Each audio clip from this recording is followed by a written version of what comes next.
It's Kevin Keatsman Uncanceled on 95.7 FM KCMO Talk Radio. Good morning, Kansas City. Welcome to Uncanceled on KCMO Talk Radio 95.7 FM. I am your humble host, Kevin Keatsman, cruising my way into a summer weekend. It is the first day of summer upon us. The summer solstice is what they call it. Is that right? Tomorrow's the longest day of the year. If every day could be June 21st, I'd be the happiest guy ever. That would be awesome. All the sunshine, all the warmth, all the everything. It's going to be a cooker out there this weekend, but not like a lot of places, so enjoy. We will start the show today with a correction from yesterday. Your idiot host thought Country Stampede started last night. It does not. It starts next week, so we're going to give away more tickets today, which is awesome. So be listening at 10:45 today to hear your chance for the seventh caller to win tickets to Country Stampede next weekend at Azure Amphitheater. It's Luke Bryan, Cole Swindell, Miranda Lambert, good stuff. So apologize for the mistake yesterday. I was making a big deal about how great of a weekend it was going to be. I don't know the weather for next weekend. I just know it's a great weekend to be outside this weekend, and we will do that. Coming up in a little bit, we got some great topics today, including we've learned the identity of the lady that freaked out on the Southwest flight at LaGuardia headed to Kansas City. This was one of the all-time freakouts by any passenger ever on an airplane. And we've been asking, is she one of us? If you're dying to know if she's from Kansas City, we'll let you know in just a little while on Uncanceled. This is a crazy story if you haven't heard it. We'll talk a little bit about Donald Trump and his assessment yesterday that Iran has 2 weeks to negotiate a deal. Maybe that's the maximum they have. Maybe not, depending on what happens between now and then. It's pretty obvious Trump wants to do a deal and not lob missiles at Iran, and we'll spend some time with that. And Mark is back, so we'll have some fun with Mark, of course, as we always do.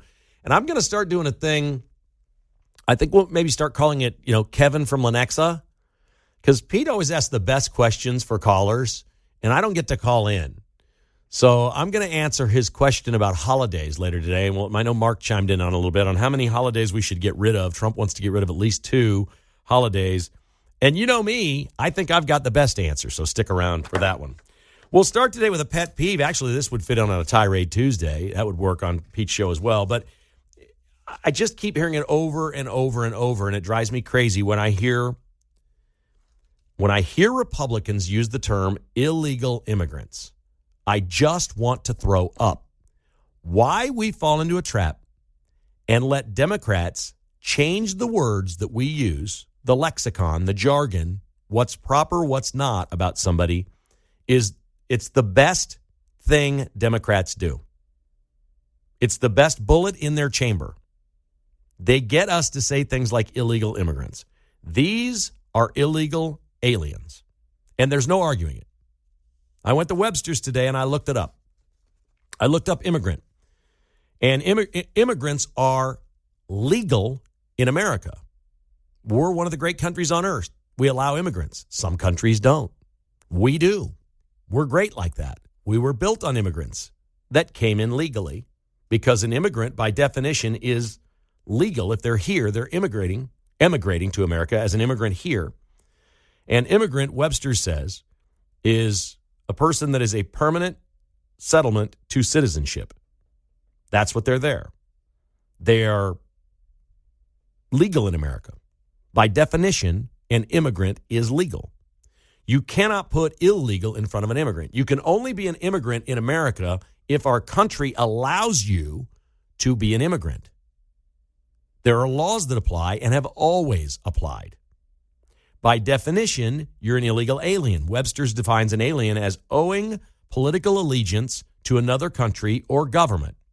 You're dissimilar, you're strange, you're different. Does that look like the riots in LA to you? I want you to think of the people that you've seen in the country's flags that you've seen waving in Los Angeles. The definition of an alien is owing political allegiance to another country or government. You're dissimilar, you're strange, and you're different than where you are. That is the person is here illegally, and they're an alien. They are not an immigrant. An immigrant is permanent. You have come here with the destination in mind to become a citizen. Most illegal aliens in this country do not come here even thinking about becoming citizens. They come here on a work visa for 9 months or something and stay 14 years. and hope they don't get caught. But they will go home. They don't care about assimilating. They don't care about learning the language.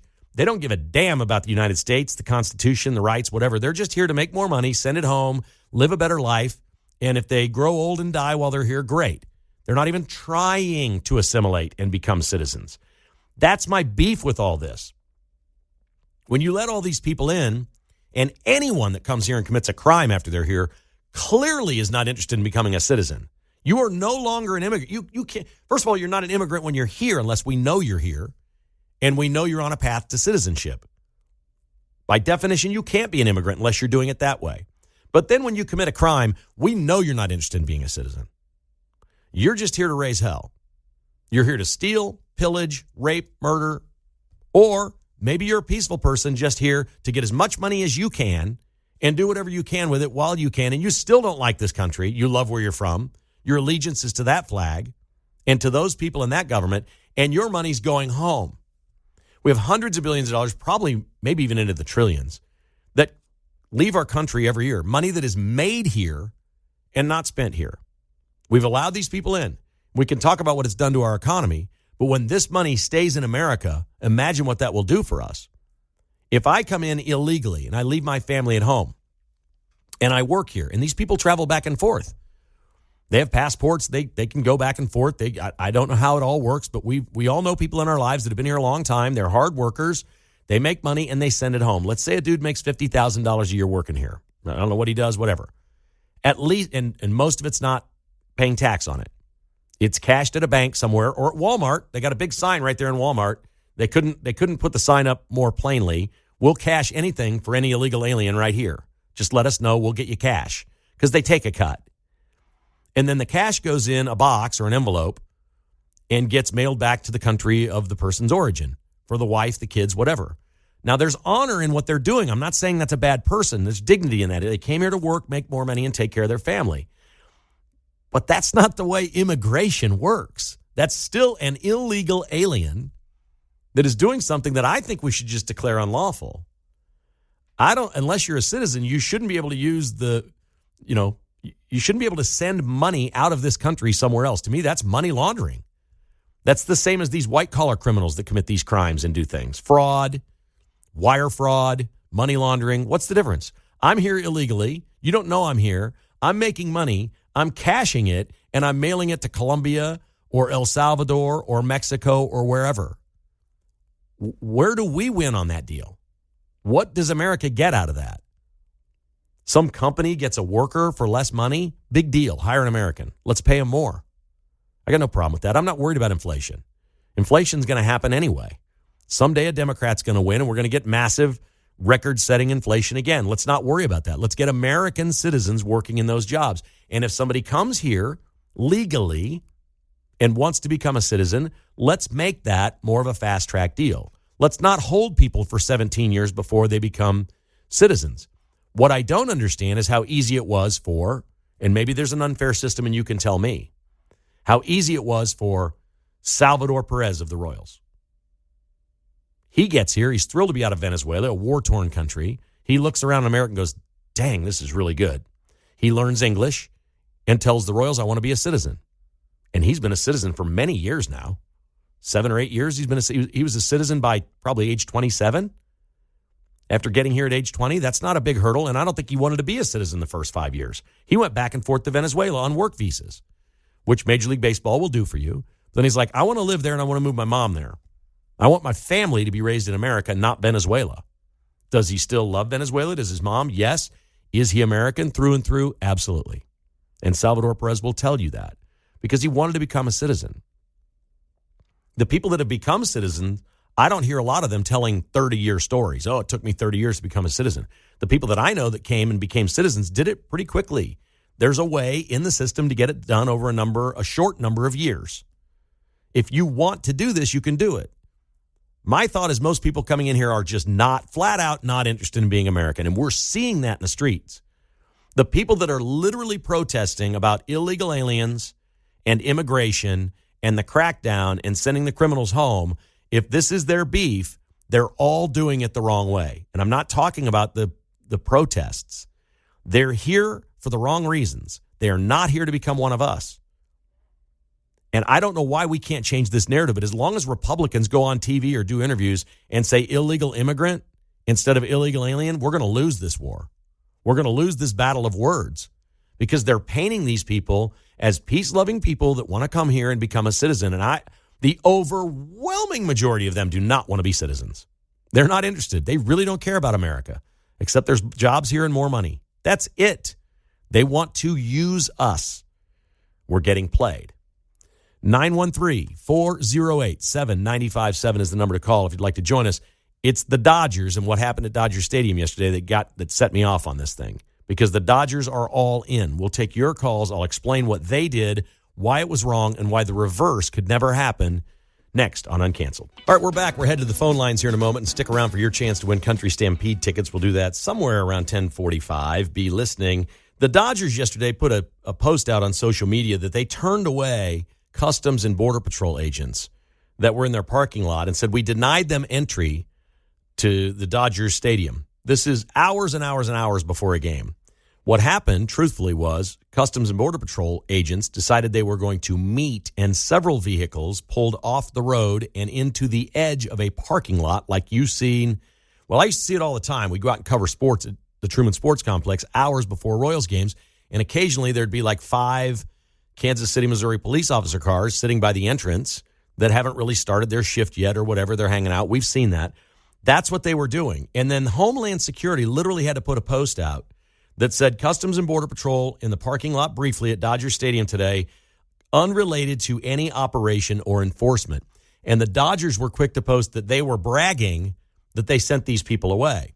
The Dodgers also previously announced that they were going to do everything they could to help illegal aliens remain in Los Angeles. Why? Well, you can answer that one easily. So they can buy tickets and come to Dodger games and boost the television ratings on TV and things like that. So the Dodgers are all in. Imagine the last 4 years under Joe Biden if the Chiefs and Royals said, no, we're going to start doing IDs. We need to see your valid driver's license at the gate or you're not coming into our game. In protest for an open border. Sorry, you're an illegal alien. You can't come in. What if the reverse of this stuff can never happen. Why is that? Why do we always lose this narrative? The reverse couldn't happen. They'd file lawsuits against the Chiefs or Royals for requiring IDs, which they have the right to do. Any business can, refuse service based on so many different things. And I would think one of them would be citizenship, ID, whatever. We have to know who you are. If you don't have a valid ID, you can't come in. That seems reasonable. Also seems reasonable in an election. They do it to get on an airplane. Why can't they do it to get into a ball game where we certainly have crimes committed inside ball games?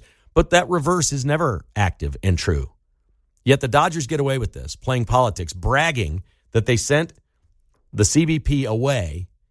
And I'm just astounded that they get away with things like this. They do. All right, let's go to the phones. And here is Paul in Overland Park this morning on Uncanceled. Hi, Paul. Good morning. Hi, Kevin. Hey, I'm glad you're addressing this issue about business owners making money and taking it out of the country. My wife and I were in a restaurant a couple of years ago, and Mexican restaurant, upper scale food and so forth. And the owner was actually out on the floor, promoting dishes, actually taking orders, very eclectic guy. And he told us that he was basically, somehow we got talking about business and so forth, and he told us about taking money back to his family in Mexico. And right. There was some statistic that I heard a number of years ago that Mexico was up, I don't want to say the number, without double checking it, but in the upper 20 of richest countries in the world. And so just think about that. If that money would be recirculated in the United States, instead of taken out of this country. Well, Trump's made a big point of letting everybody know that Canada exists because of the United States, that we have a $200 billion trade deficit with Canada, and that if we pulled that away from them, they'd go broke. They'd be done. So essentially, the economic engine that is the American consumer supports Mexico and Canada. They'd both collapse if they didn't have the money coming in from the U.S. There's no question. Right. And I mean, a good thing for the guy, I don't know what it takes to own a business here like that, whether he has to be a citizen or just the working green card Right. or whatever it is. Good for him for doing that. But, yeah, just some sort of thing about the money. I guarantee you the number that they have is low. And thank you for a great call. This is an estimate that they have. There's no way of knowing how much cash gets sent out of this country. There's just no way of knowing it, what gets sent home to where somebody lives. And I'm mostly was talking about workers, not business owners, but the business owners do the same thing. Here is Stephen in KCK. Hi, Stephen. How are you? Hey, Kevin, I'm glad you're talking about this Dodger issue. You know, I was following this story yesterday. It seems like what's happening down there, we backed off the restaurants and the ag meat plants and the Home Depots a little bit, and there's no 3,000 arrests a month or whatever. They're not requiring that, but what's happening is the activists are tipping off the people that are getting picked up at the Home Depot, and that's what happened at the Dodgers. Apparently, that they were staging an operation. They were not. And then people. Okay, well, they were not. I don't know. They absolutely were not. There was stories. no operation. There was absolutely no operation at the Dodgers. It was some agents that pulled over off the busy roads, and they were meeting for a few minutes or taking a break or maybe having a donut. I don't know what they were doing, but there was no operation. Their cars were clustered right by the entrance where you pull in. There was no operation. I know there was no operation in Dodger Stadium, but they were saying that they could have been staging and see the activists are tipping them. Stephen, you're letting them do. You don't fall for this. If ICE and the CBP are going to Dodger Stadium to bust employees that work for the Dodgers or something going on around Dodger Stadium, do you think they're going to hang out 9 hours before first pitch at the edge of the parking lot and show themselves? That is not how an operation works. My point is isn't it illegal? If they're even if they're doing something else, they weren't going to Dodger Stadium for anything except to stage another to try and have a donut before they go to Home Depot. But isn't this illegal for them to be running interference, for all these protesters to be running interference for picking up the illegals at Home Depot? What should be illegal is the Dodgers posting what they posted. That's interfering with law enforcement. That's what should be illegal.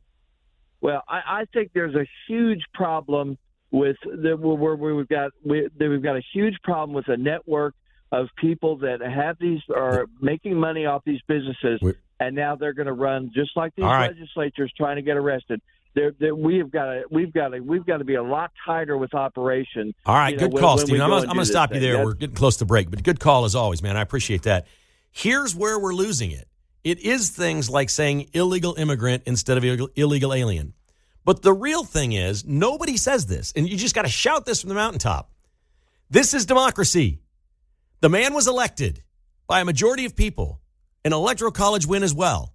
His number one thing was, I'm closing the border, we're kicking people out. Okay? This is democracy. We have laws on the books. Does anybody want to tell the Democrats there are laws? This is not some evil, nefarious thing. They're simply enforcing the law. Deal with it. That's where we are. Uncanceled continues. I got a whole bunch of little stories here to fit into this segment. I think you're going to like it. We're going to start with the crazy lady that was on the Southwest Airlines flight. If you haven't seen the video, there were pictures initially, and you really couldn't see what this lady looked like very much. She's in a seat. She's clearly on something, whether it was drunk or drugs or whatever, and she's starting to freak out. And she turns around and she gets on the lady behind her, calling her a fat lady that's never going to ever have a boyfriend or have sex again the rest of her life. And then she gets on a man who tells him he hasn't had sex in 30 years, and every other word's an F-bomb. And this lady's kicking and screaming, and the Southwest flight attendants get her down onto the aisle on her back, where she's happy now to kind of be half passed out, but she's kicking at the flight attendants. It's unbelievable. When the pictures first came out, you could sort of see she had a red hat on. This flight was from LaGuardia to Kansas City, and it had not taken off yet. So she got inside the tube, all hammered on something, and got claustrophobic or weird and crazy. The Southwest flight attendants were fantastic. The authorities came on and got her off, but not before she went absolutely berserk. It was one of the all-time meltdowns on an meltdowns you've ever seen on an airplane. When I saw the photo of her with this red hat on, I'm like, okay, LaGuardia to Kansas City on Southwest. Oh, boy. Does this woman live in my neighborhood? Does she live in your neighborhood? I figure most flights into Kansas City are at least 50% Kansas City, and so there's a reasonable chance. We have now learned that the crazy lady, who they said they took to the hospital for evaluation first and then to the New York Correctional Facility, is Leanna Perry, 32 years old, from New York City. Thank you. We're glad Leanna didn't make it here. I don't know if she has relatives here or friends here and was visiting, but we're happy that she didn't get off at KCI because, well, she's nuts. And that one went crazy. She's going to spend some time in jail for that. That's a real crime. The airplane that landed on the hangar roof in Johnson County this week at New Century Air, they have decided this was not pilot error or anything like that. It was a mechanical issue. The left engine went out. He veered to the left as he was landing. He hits the corner of the hangar, and the plane spins 180 degrees and stays on the roof. And they're not hurt. They climb out, and then they get a ladder and come off the roof of the hangar. They go to the hospital to be checked out, but they weren't seriously injured at all. I bring this up because they have now officially ruled mechanical failure. This was not a pilot error or any sort of a terrorist thing like that. And I had dinner last night with one of my podcast sponsor clients, great couple. He's an entrepreneur and she's a doctor. They're amazing people. And we're sitting there. He's also a pilot of small planes. And he was talking about how he's trying to get his instrument rating at this point. And he had a beautiful day flying yesterday because there wasn't much wind. And I was asking about this and he hadn't seen it. And I showed him, I said, was that landing or taking off? He goes, you know what? It could be either. And he was looking at it he's like, that's the perfect plane crash. You walk away unhurt.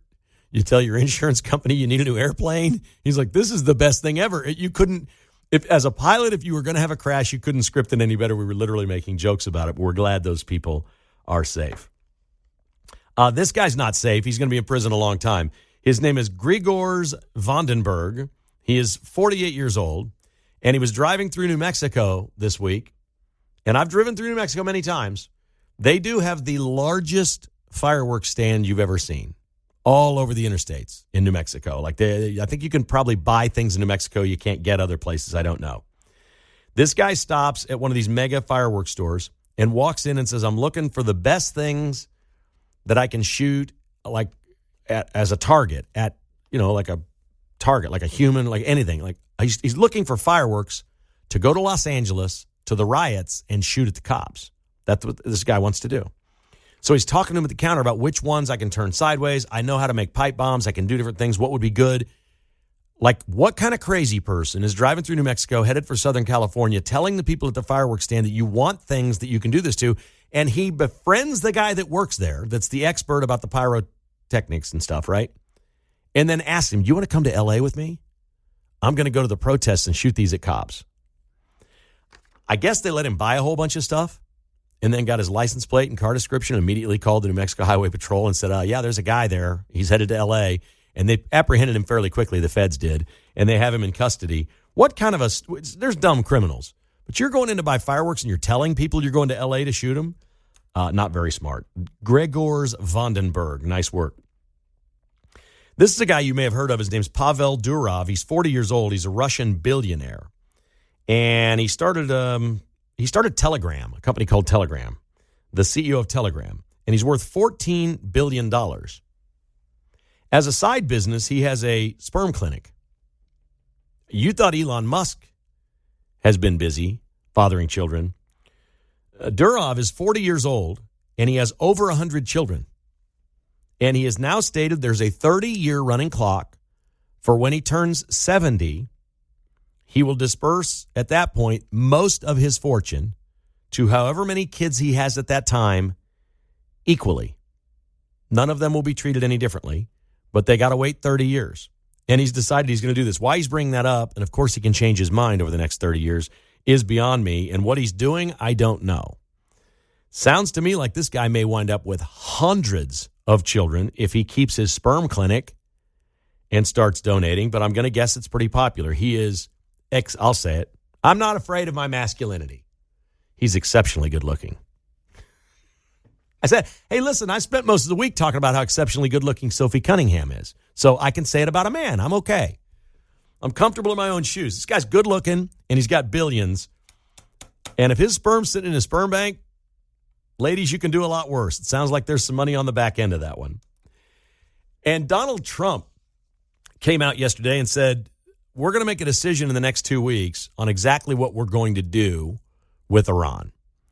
This after the media freaked out that it was about to happen. It was imminent because he made a decision. He approved a plan of what they're going to do. The plan is approved, but he's not ordered it done yet. He hasn't activated it. He hasn't given the go-ahead. That's a big difference. And they're kind of weird like that in the media. They don't really care. They just, he approved something. This is imminent. It's going to happen. No, it may not.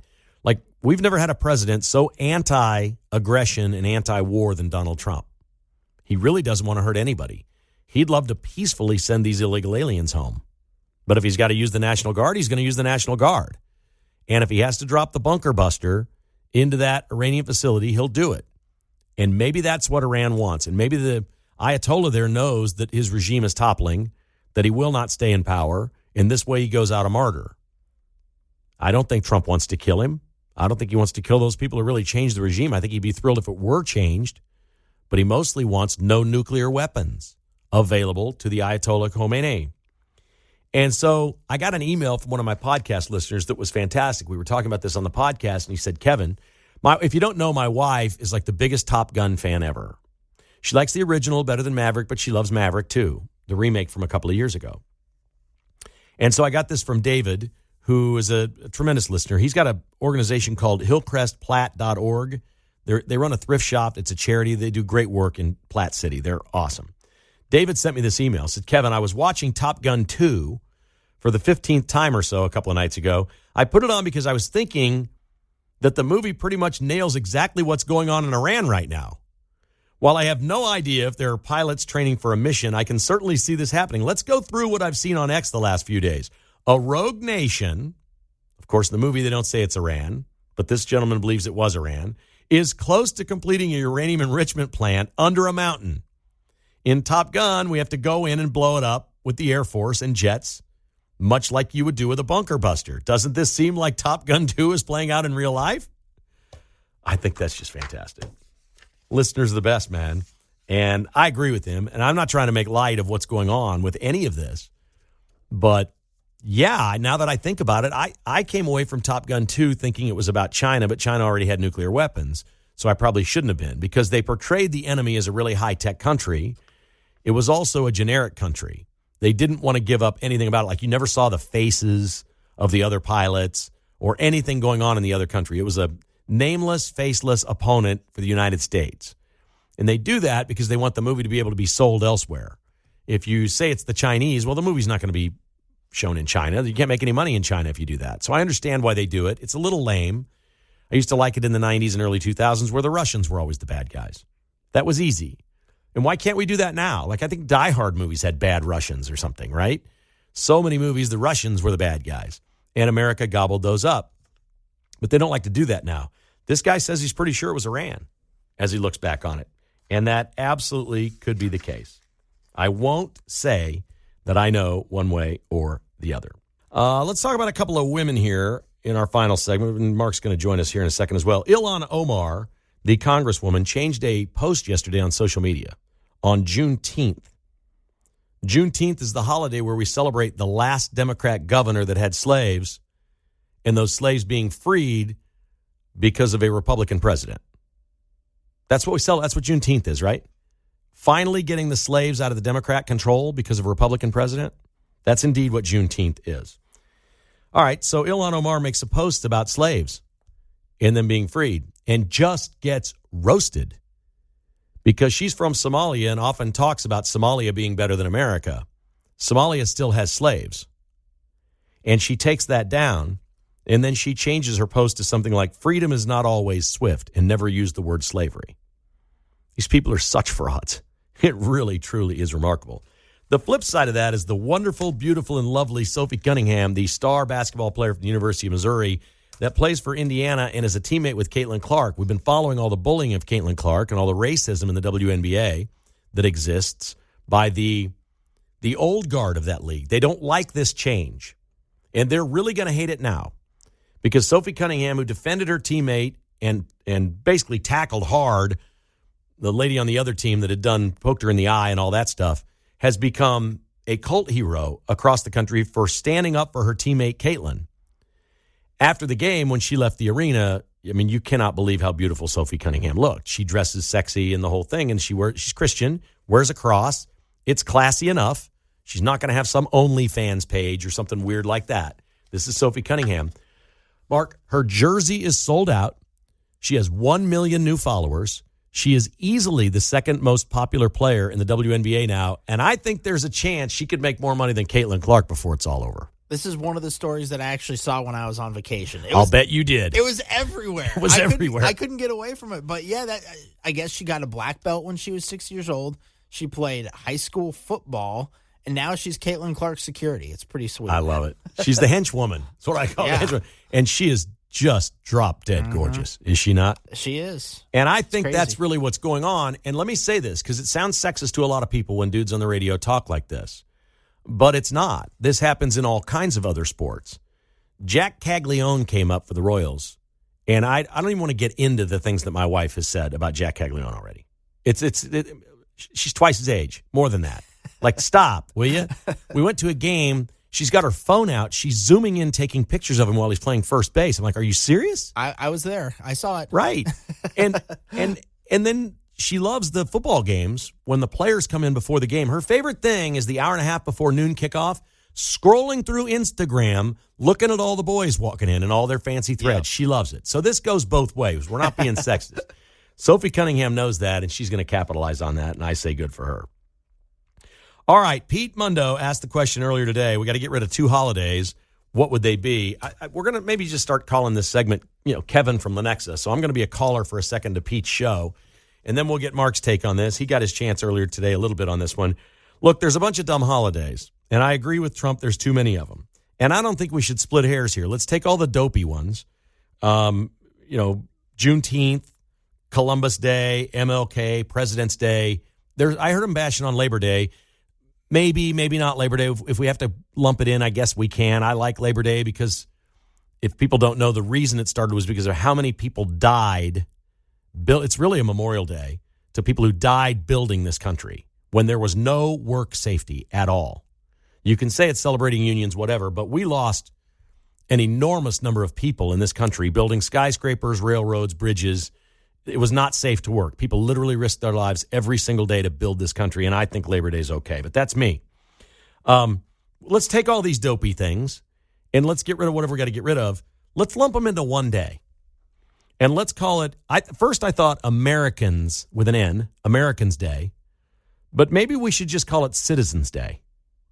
And you can celebrate on that day whatever your grievance is, whatever your celebration is, whatever your thing is, right? If it's Martin Luther King, great. Citizens Day can be, for him, you can have your rally at a park somewhere and do your thing. Whatever it is, Citizens Day. And there is a perfect day for this. It's the Monday after the Super Bowl.